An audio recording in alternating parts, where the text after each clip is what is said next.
শিৱসাগৰৰ জিলা কংগ্ৰেছ কমিটিৰ নৱনিৰ্বাচিত সভাপতি অজয় কুমাৰ গগৈৰ উদ্যোগত তথা নেতৃত্বত আৰু অন্যান্য পিছপৰা লোকসকলৰ লগত লৈ আজি শিৱসাগৰৰ ঐতিহাসিক ৰংঘৰৰ সন্মুখত এক প্ৰতিবাদী কাৰ্যসূচী শিৱসাগৰ জিলা কংগ্ৰেছ সমিতিয়ে গ্ৰহণ কৰিছে।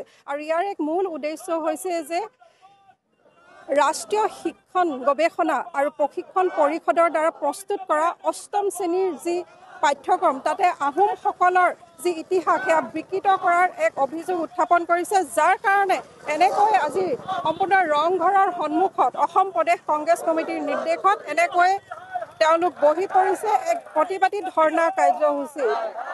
আৰু এই প্ৰতিবাদী কাৰ্যসূচী দেখা গৈছে কংগ্ৰেছৰ সকলো লোক আহি এনেকৈ এই যি প্ৰতিবাদ কাৰ্যসূচী তাতে তেওঁলোকে অংশগ্ৰহণ কৰিছে। উৎকট গৰমক নেওচি শিৱসাগৰ জিলা কংগ্ৰেছ সমিতিৰ সভাপতি নৱনিৰ্বাচিত সভাপতি যিজন অজয় কুমাৰ গগৈ তেখেতৰ নেতৃত্বত আৰু যিসকল লোক আছে অন্যান্য পিছপৰা জাতিৰ কংগ্ৰেছ কমিটি বিভাগৰ সহযোগত ৰাষ্ট্ৰীয় শিক্ষণ গৱেষণা প্ৰশিক্ষণ আৰু পৰিষদৰ দ্বাৰা অষ্টম শ্ৰেণী পাঠ্যক্ৰমত আচলতে আহোমসকলৰ ইতিহাসক বুৰঞ্জীক আচলতে এক বিকৃতকৰণ কৰাৰ এক অভিযোগ উত্থাপন কৰিছে। পাঠ্যক্ৰম এনে এটা বিষয় যি পাঠ্যক্ৰমৰ দ্বাৰা শিক্ষাৰ্থীসকলৰ ভৱিষ্যত জড়িত হৈ থাকে আৰু বুৰঞ্জীক বাদ দি আমি যিহেতু কেতিয়াও আগবাঢ়িব নোৱাৰোঁ।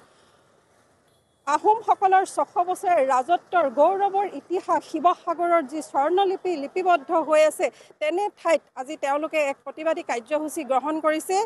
ইতিহাসক সম্পূৰ্ণৰূপে বিকৃতকৰণ কৰি অষ্টম শ্ৰেণী পাঠ্যক্ৰমত তেওঁলোকে যি সংযোগ স্থাপন কৰিছে তাৰ কাৰণে আচলতে এক প্ৰতিবাদ কাৰ্যসূচী তেওঁলোকে গ্ৰহণ কৰিছে।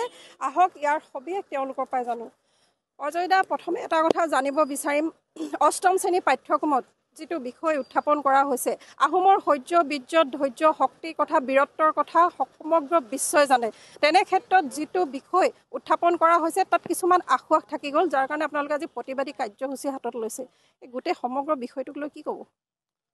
আপোনালোকে জানে যে পৃথিৱীৰ ইতিহাসৰ বিৰল ৬০০ বছৰীয়া আহোমৰ সোণালী ইতিহাসক শেহতীয়াভাৱে NCERTয়ে অষ্টম শ্ৰেণীৰ ছাত্ৰ ছাত্ৰীক ইতিহাস পঢ়ুৱাবলৈ গৈ ইতিহাস বিকৃতকৰণ কৰি আচলতে যি এটা অপৰাধ কৰিছে তাক আমি প্ৰথমতে গৰিহণা দিছোঁ। আপোনালোকে সকলোৱে জানে যে আহোম ৰাজত্বৰ সেই সোণালী ইতিহাস যি ৬০০ বছৰ একেৰাহে এটা মুলুকত শাসন কৰিছিল, এতিয়া NCERT পাঠ্যক্ৰমত আহোমসকলে ক'ৰ পৰা আহিছিল তাৰ ইতিহাস বৰ্ণনা কৰিবলৈ গৈ তেওঁলোকে কৈছে যে ম্যানমাৰৰ পৰা আহিছিল। সম্পূৰ্ণৰূপে ভুল, কাৰণ আপোনালোকে জানে যে আহোমসকল আহিছিল চীনৰ ইউনান প্ৰদেশৰ এই চাউথৰ পাৰ্টৰ পৰা আৰু পাছৰ পৰ্যায়ত আহি অসমত সকলো জাতি জনগোষ্ঠীক একত্ৰিত কৰি সকলো জাতি জনগোষ্ঠীক আস্থা আৰু বিশ্বাসত লগত লৈ ৬০০ বছৰ শাসন কৰিছে। ঠিক একেদৰে NCERT পাঠ্যক্ৰমত আৰু এটা সাংঘাতিক ধৰণৰ ভুল কথা লিপিবদ্ধ কৰা হৈছে। তেওঁলোকে পাইক প্ৰথা কথা বৰ্ণনা কৰিবলৈ গৈ তেওঁলোকে কৈছে যে ফ'ৰ্চ লেবাৰ, অৰ্থাৎ শক্তি বা জোৰ জুলুমভাৱে প্ৰয়োগ কৰি তাত লেবাৰ প্ৰয়োগ কৰাৰ কথাটো কৈছে। সম্পূৰ্ণৰূপে ওলোটা কথা ওলোটা ছবি এখন তেওঁলোকে দিছে। পাইক প্ৰথা কি আছিল? পাইক প্ৰথা আছিল যে আহোম ৰাজত্বকালৰ আচলতে ৬০০ বছৰীয়া ইতিহাসৰ মূল মেৰুদণ্ড, সেই মেৰুদণ্ডৰ বা সেই ইতিহাসত পাইক প্ৰথাত ৩জন মানুহক এটা গোটত বিভক্ত কৰি সেই ৩জন মানুহক বিভিন্ন কামত ৰাষ্ট্ৰ নিৰ্মাণৰ বা ৰাজ্য নিৰ্মাণৰ কামত বিয়োগ কৰা হৈছিলে। সেই ৰাষ্ট্ৰ নিৰ্মাণ বা ৰাজ্য নিৰ্মাণৰ কামত বিয়োগ কৰা সেই ব্যক্তিসকলক যিসকলে স্বইচ্ছাই ৰাজ্যখন আগুৱাই লৈ যাবৰ কাৰণে ৰাজ্যখনক অৰ্থনৈতিক সামাজিক সাংস্কৃতিক সকলো ফালৰ পৰা আগুৱাই লৈ যাবৰ কাৰণে তেওঁলোকে গুৰু দায়িত্ব গ্ৰহণ কৰিছিলে।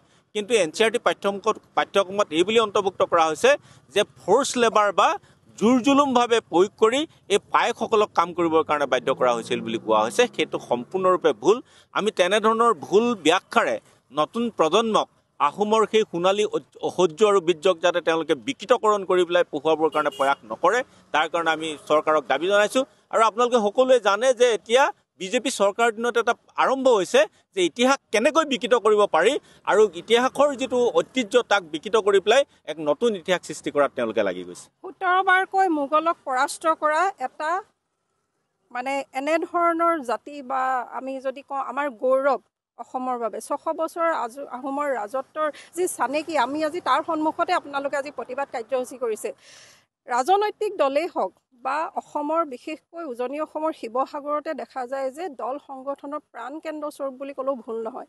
এই ক্ষেত্ৰত আপোনালোকে আজি যিটো প্ৰতিবাদ সাব্যস্ত কৰিছে, কিন্তু তেনে বহু লোক আৰু সৰ্বসাধাৰণ লোকে যিটো কাৰণে প্ৰতিবাদ কৰিব লাগিছিল, বুৰঞ্জী বিকৃত কৰিবৰ কাৰণে কাৰো অধিকাৰ নাই। আৰু যদি বুৰঞ্জী বিকৃত হয়, তেতিয়াহ'লে নৱ প্ৰজন্ম বা আগন্তুক যিখিনি আমাৰ আহিবলগীয়া তেওঁলোকৰ মনতো এটা ভুল ধাৰণা হৈ যাব।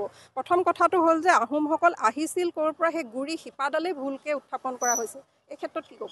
এতিয়া চাওক, আমি ঐতিহ্যমণ্ডিত এই ৰংঘৰৰ বাকৰিত আছোঁ, যি ৰংঘৰক কোৱা হয় যে এছিয়াৰ প্ৰথম পেভিলিয়ন।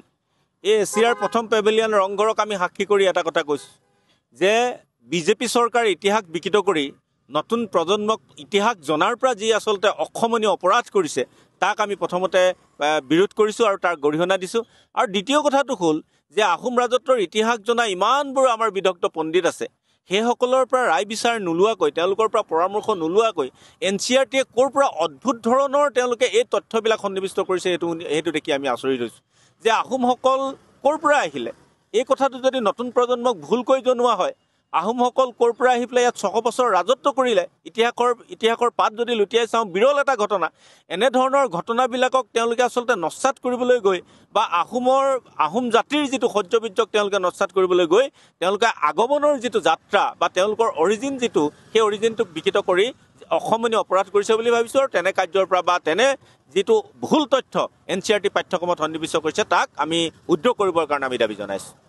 এয়া আছিল আচলতে যি এতিয়া শিৱসাগৰৰ জিলা কংগ্ৰেছৰ নৱনিৰ্মিত যিখন সভা সমিতি, আৰু সেই সমিতিৰ সভাপতি অজয় কুমাৰ গগৈ এটা কথা স্পষ্টকৈ কৈছে যে চৰকাৰে এই ক্ষেত্ৰত কিছু ক্ষেত্ৰত মাত মাতিব লাগে, যিহেতু বুৰঞ্জী বিকৃতকৰণ কৰিবৰ পৰা অধিকাৰ কাকোৱে দিয়া হোৱা নাই। এনে ক্ষেত্ৰত আগন্তুক প্ৰজন্মই যদি এই কথাখিনি ভুলকৈ পঢ়ে, তেতিয়াহ'লে যুগ যুগান্তৰলৈ গোটেই বিষয়টো ভুলেই হৈ থাকিব।